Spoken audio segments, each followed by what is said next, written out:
Central board of indirect tax and customs వాళ్ళు దేశవ్యాప్తంగా drug disposal fort night అని conduct చేస్తున్నారు. దాంట్లో భాగంగా ఈ రోజు విజయవాడ కస్టమ్స్, అదేవిధంగా సెంట్రల్ జిఎస్టీ గుంటూరు అధికారులు ఇల్లీగల్ సిగరెట్స్ ఏవైతే ఇంపోర్ట్ అయ్యావో, అదేవిధంగా దేశంలో ఫేక్ సిగరెట్స్ ఏవైతే ఉన్నాయో వాటితో పాటు గంజాయి దాదాపు 2000 పైగా కేజీల గంజాయిని ఈ రోజు ఇక్కడ డిస్ట్రక్షన్ చేస్తున్నాం జిందాల్ వేస్ట్ మేనేజ్మెంట్ ప్లాంట్ లో గుంటూరులో. ఈ మొత్తం సరుకు వాల్యూ దాదాపు 12.5 కోట్ల రూపాయల వాల్యూ ఉంటుందండి. దేశంలో డిస్ట్రక్షన్ చేస్తున్న మొత్తం వాల్యూలో అత్యధిక వాల్యూ మనం ఈ రోజు గుంటూరులోనే మనం డిస్పోజల్ చేయడం అనేది జరుగుతూ ఉంది.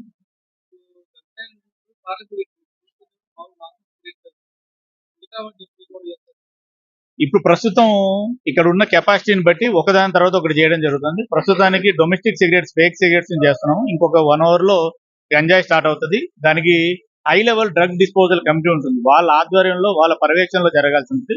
ఆ కమిటీ వాళ్ళ ఆధ్వర్యంలో ఇంకొక గంట సేపట్లో గంజాయి స్టార్ట్ అవుతుంది. దాని తర్వాత ఫారెన్ సిగరెట్స్, ఇల్లీగల్ సిగరెట్స్ ఏమన్నా అది స్టార్ట్ అవుతుంది. సో ఈవినింగ్ వరకు కంటిన్యూస్ ఈ ప్రాసెస్ జరుగుతూనే ఉంటుంది.